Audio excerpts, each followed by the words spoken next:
अस्सलाम वालेकुम। आज की वीडियो में हम बेसिकली एलिमिनेशन मेथड को किस तरीके से इकोनॉमिक एप्लीकेशन में यूज़ किया जाता है हम आज वो सीखेंगे। एलिमिनेशन मेथड और इक्वल कोफिशिएंट मेथड जिसको हम कहते हैं ये मैं पहले आपको सिखा चुका, लेकिन अब हम इसको इकोनॉमिक एप्लीकेशन में यूज़ करेंगे कि ये कैसे यूज़ होता है। तो देखिए इकोनॉमिक एप्लीकेशन लेट सपोज जो ये अभी मैंने आपके सामने लिखी हुई है ये है IS और LM की इक्वेशंस। अब इनमें से हम इंटरेस्ट रेट निकालेंगे और आउटपुट निकालेंगे, लेकिन असल में ये होते क्या है पहले हम ये देखें। बेसिकली जो IS होता है वो कहलाता है आपका इन्वेस्टमेंट सेविंग कर्व, और जो आपका LM होता है वो होता है मनी डिमांड और मनी सप्लाई कर्व। ठीक है जी, मनी डिमांड और मनी सप्लाई कर्व और इन्वेस्टमेंट सेविंग कर्व, ये दोनों कर्व जब आपस से मिलते हैं तो इकोनॉमी या मनी मार्केट, और ये कहलाती है बेसिकली गुड्स मार्केट भी कहलाती है ये इन्वेस्टमेंट सेविंग गुड्स मार्केट। और ये जो दूसरी है LM ये कहलाता है आपका मनी मार्केट भी। ठीक है, तो गुड्स मार्केट और मनी मार्केट जब एक इक्विलिब्रियम में आ जाती हैं तो बेसिकली हम कहते हैं कि हाँ भाई हमारे पास जो है वो एक IS LM मॉडल जो है वो इक्विलिब्रियम में आ गया, तो वो गुड्स मार्केट और मनी मार्केट का इक्विलिब्रियम होता है। लेकिन उससे पहले ये गुड्स मार्केट का ये इन्वेस्टमेंट सेविंग कर्व और मनी सप्लाई और मनी डिमांड कर्व कैसे ड्राइव होते हैं, ये ड्राइव होता है इन्वेस्टमेंट और सेविंग ग्राफ से हमारा ये ड्राइव होता है IS कर्व, और मनी सप्लाई और मनी डिमांड की इक्विलिब्रियम से हमारा मनी मार्केट में या LM कर्व ड्राइव होता है। तो पहले हम IS कर्व को देखते हैं कैसे ड्राइव होता है ग्राफिकली। IS में एक ये चीज़ सेविंग ये चीज़ होती है इन्वेस्टमेंट और ये चीज़ होती है सेविंग। यहाँ होता है आपका इंटरेस्ट रेट और यहाँ आपके पास क्या होता है आउटपुट कह रहा हूँ, इन्वेस्टमेंट और सेविंग की वैल्यूज। अच्छा, इन्वेस्टमेंट हमेशा इन्वर्स से रिलेटेड है इंटरेस्ट रेट के साथ। क्यों?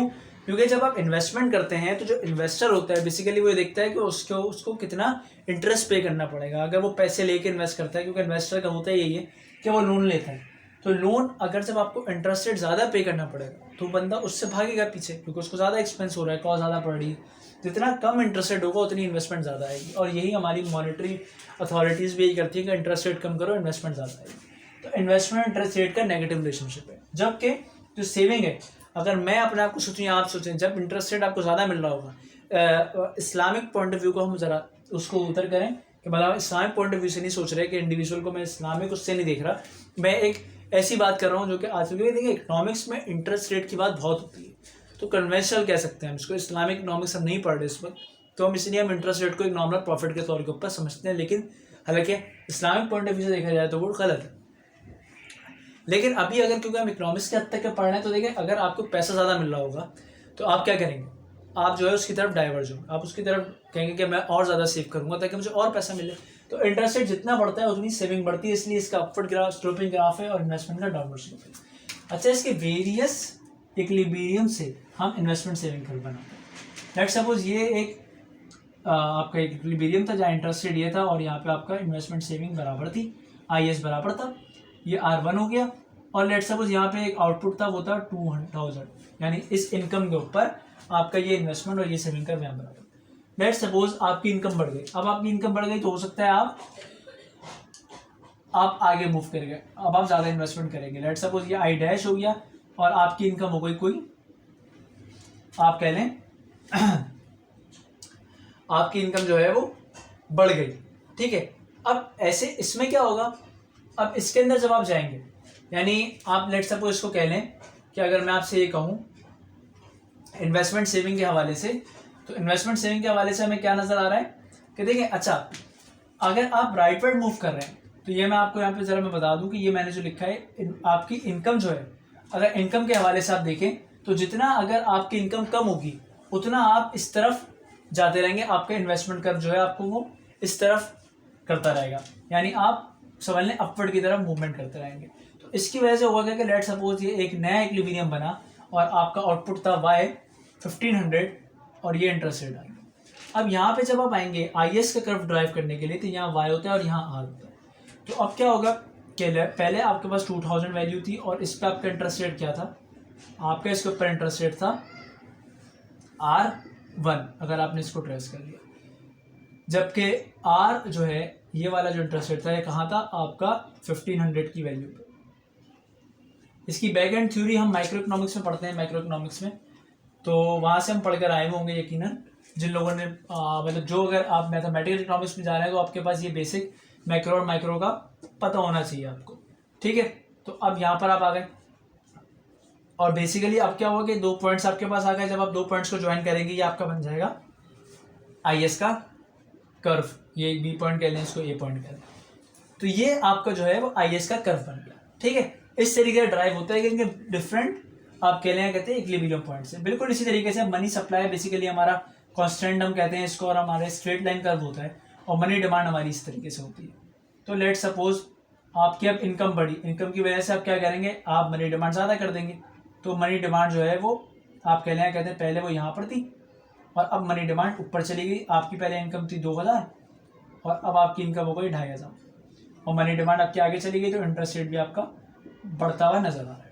अब इसको आप ड्राइव करेंगे तो कैसे होगा, वही यहाँ पे वाई होता है, यहाँ पे आर होता है, लेकिन क्योंकि मनी सप्लाई और मनी डिमांड की बात है तो ये LM का ड्राइव होगा। इस इंटरेस्ट रेट को आप ट्रेस कर लें और इसको भी आप ट्रेस कर लें, तो आपके पास क्या होगा, यहाँ पे क्या है वाई, जो इनकम आपकी वो क्या थी 2000 और जबकि इधर कितनी हो गई इस रेट के ऊपर 2500। अब जब आप इन 2 पॉइंट्स को आप कनेक्ट करेंगे तो आपका कुछ अपवर्ड स्लोपिंग कर्व बनेगा इनकम के चेंज होने की वजह से, और अगर इनकम चेंज नहीं होगी तो फिर आपका कर्व शिफ्ट होगा। तो अभी शिफ्ट के ऊपर नहीं जाते हम, अभी सिर्फ और सिर्फ इस इक्वेशन को सोचते हैं यहाँ पे। तो ये LM कर्व इस तरह बनता है, और फिर जब आप इन दोनों कर्व्स को IS कर्व और LM कर्व को मिला देते हैं तो आपके पास यहाँ पे y और यहाँ पे जो है वो r आता है, जो कि यहाँ पे जिस तरीके से आया हुआ है बिल्कुल, क्योंकि यही दोनों चीज़ों को हम मिला देते हैं। तो ये हमारा बताता है कि भाई किस लेवल ऑफ आउटपुट के ऊपर आपकी गुड्स मार्केट और मनी मार्केट, और किस लेवल ऑफ इंटरेस्ट रेट के ऊपर आपकी गुड्स मार्केट और मनी मार्केट इक्विलिब्रियम में। अब या तो आप IS की इक्वेशन और LM की इक्वेशन आपके पास हो तो उनको इक्वेट कर दें, सब्स्टिट्यूशन मेथड से कर लें, या फिर आप एलिमिनेशन मेथड से करें। निकालना आपको क्या है कि इक्विलिब्रियम वैल्यू ऑफ R और इक्विलिब्रियम वैल्यू ऑफ Y। मैं इसको R डैश और इसको भी Y डैश। अब हम निकालते हैं यहाँ पे इसको कैसे निकालेंगे, फिर वही बात, ये हमारी बैकग्राउंड हो गया इकोनॉमिक्स के अंदर। अब हमें इक्विलिब्रियम वैल्यूज यानी अब जो ये Y और R है इनकी एक डेफिनेशन है, इकोनॉमिकल मीनिंग है कि ये Y क्या है इनकम है, और ये Y आउटपुट है, और ये R क्या है ये इंटरेस्ट रेट है। और जो आंसर निकलेगा वो इक्विलिब्रियम लेवल ऑफ आउटपुट और equilibrium of level of interest rate निकलेगा, क्योंकि IS LM को हम इक्वेट करेंगे, क्योंकि ये IS LM की क्वेश्चन हम इनको इक्वेट करने जा रहे हैं। हम क्या करते हैं, हम लेट सपोज इन दोनों इक्वेशंस को आपस में जिस तरीके से करते हैं, हम कहते हैं कि चले जी हम सबसे पहले जो है वो आपका R को जो है वो एलिमिनेट करते हैं। अब R को आप एलिमिनेट करते हैं, R को आप कैसे एलिमिनेट करेंगे, अच्छा चले अब हम देखते हैं R को हम किस तरीके से एलिमिनेट करेंगे। लाजमी से बात है इन दोनों के जो कोफिशिएंट्स हैं उनको आपस में हम मल्टीप्लाई कर देंगे। ये कोफिशिएंट जो है वो 200 से मल्टीप्लाई हो जाएगा, और जो ये है वो 150 से मल्टीप्लाई हो जाएगी, ये पूरी इक्वेशन, और ऊपर वाली 200 से हो जाएगी, ठीक है। तो अब हम इसको करते हैं, मैंने अपना मोबाइल उठा लिया क्योंकि जो क्वेश्चंस हैं वो थोड़े डिफरेंट हैं, और इसकी जो वैल्यूज आएंगी वो हमें कैलकुलेटर के बगैर हम कर नहीं सकते इसको। तो अब क्या करेंगे, आप 200 को सबसे पहले तो मल्टीप्लाई करें 0.30 से, तो वो आ जाएगा आपके पास 60। मैं अगर इसका सॉल्यूशन लिख के सॉल्व करूं तो ये आ जाएगा 60y प्लस 150 R को जब आप करेंगे 200 से तो ये क्या आ जाएगा आपका, आ जाएगा 30,000 R is equal to 322.5 multiply by 200 will become 64,500। और जब आप नीचे वाले को भी इक्वेशन को करेंगे तो वो क्या हो जाएगी, वो हो जाएगा 150 multiply by 0.35 52.5y plus minus 200 को जब आप 150 से करेंगे तो वो क्या हो जाएगा 30,000 R इक्वल्स टू 320 को 150 से करा तो क्या हो गया 48,000। अब देखिए 30,000 R कैंसिल हो गया क्योंकि इक्वल कोफिशिएंट हो गए, एलिमिनेट हो गया। अब ये क्या बच गया, यहाँ पे प्लस था, इन दोनों को आप प्लस कर लें तो आपके पास क्या आंसर आएगा 60 plus 52.5 will become 112.5y equals to जब आप इन दोनों को प्लस करेंगे तो आपके पास क्या आएगा 48,000 प्लस 645 6, तो ये आ गया आपके पास 1,12,500। और आपको क्लियर नज़र आ रहा है कि यहाँ पे आप इसको कैंसिल आउट कर सकते हैं। कैसे कैंसिल आउट कर सकते हैं? 112.5 ये नीचे आ गया। आप सिंपली इसको जब करेंगे तो क्या हो जाएगा कि ये कैंसिल आउट अगर इस तरीके से होगा कि ये बन जाएगा 1000, 2 0 ये वाले होगा, पॉइंट से पहले लगा हुआ है। तो अगर हम इसको देखें तो बहरहाल ये, लेकिन अगर आप इसको करना चाहते हैं तो होगा ये कि ये अगर आप इस डेसिमल को यहाँ लेकर आएंगे तो 1 0 आपको यहाँ बढ़ाना पड़ जाएगा, और 1125 से कैंसिल, और 3 0 ये बच गए, यहाँ बच गया 1, तो ये 1000 बन जाएगा। ठीक है, तो y इक्वल्स टू 1000, ये आ गई आपकी इक्विलिब्रियम वैल्यू ऑफ आउटपुट। अब आप इस वैल्यू को r में डाल दें और आंसर निकाल लें, या फिर आप क्या करें, वापस से इन दोनों इक्वेशंस को आप सॉल्व करें। और अब आप किस लिए सॉल्व करें? अब आप y को एलिमिनेट करने के लिए सॉल्व करें, यानी इस इक्वेशन को 0.35 से मल्टीप्लाई करें और इस इक्वेशन को 0.30 से करें। तो अगर हम इस तरह करते हैं तो क्या इक्वेशन बनेगी? 0.35 multiply by 0.30 will become 0.105y, और ये वाली बन जाएगी 0.105y, क्योंकि इक्वल हो जाएंगे दोनों।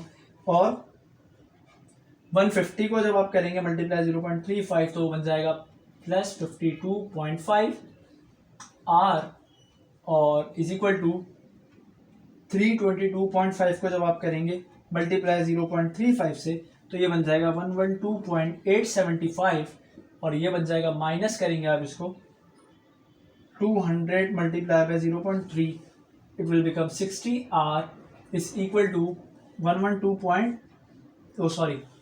320 मल्टीप्लाई बाय 0.3 विल बिकम 96। ठीक है जी। अब क्या हो गया, देखिए यहाँ पे साइन प्लस की थी तो आपने सबके साथ माइनस की साइन इसकी चेंज कर दी, इसकी प्लस थी इसकी माइनस कर दी, ये कैंसिल आउट हो गया। इन दोनों को प्लस करा तो आपके पास क्या आया? आपके पास आएगा 112.5, और जब आप इसको करेंगे तो इसके बाद क्या आंसर आएगा आपके पास? 112.875 माइनस कर दें इसमें से 96, तो बन जाएगा 16.875, और यहाँ क्या है? r, और r 16.875 डिवाइडेड बाय 112.5, तो आंसर क्या आएगा इसका? इसका आंसर आपके पास आ जाएगा 112.5 करेंगे तो 0.15। तो ये आपका आ गया इंटरेस्ट रेट। तो इक्विलिब्रियम इंटरेस्ट रेट और इक्विलिब्रियम आउटपुट आपने निकाल लिया, यानी ये अगर इनकी यही इक्वेशंस होती हैं IS और LM की, तो ये जो वैल्यूज़ आती हैं वो वैल्यूज़ क्या होती?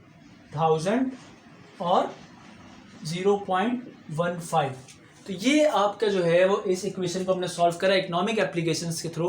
कि इकोनॉमिक एप्लीकेशन क्या थी, ये जो मैंने आपको समझाई, और किस तरीके से हम इसको सॉल्व करा हम लोगों ने। एलिमिनेशन मेथड वही यूज होगा, सिर्फ और सिर्फ कॉन्सेप्ट डिफरेंट हो जाएगा। अगर आपको डायरेक्ट कहा जाए कि ये इक्वेशन दी हुई है और आप इक्विलिब्रियम वैल्यू ऑफ आउटपुट और equilibrium value of interest rate निकालें, तो आप सिंपली इसको वैसे ही सॉल्व करेंगे जैसे आप मैथमेटिक्स के अंदर कुछ दो इक्वेशंस को, टू अननोन्स को सॉल्व करते हैं। आई होप आपको ये समझ आया होगा। मुझे इसका फीडबैक जरूर दीजिएगा। Thank you.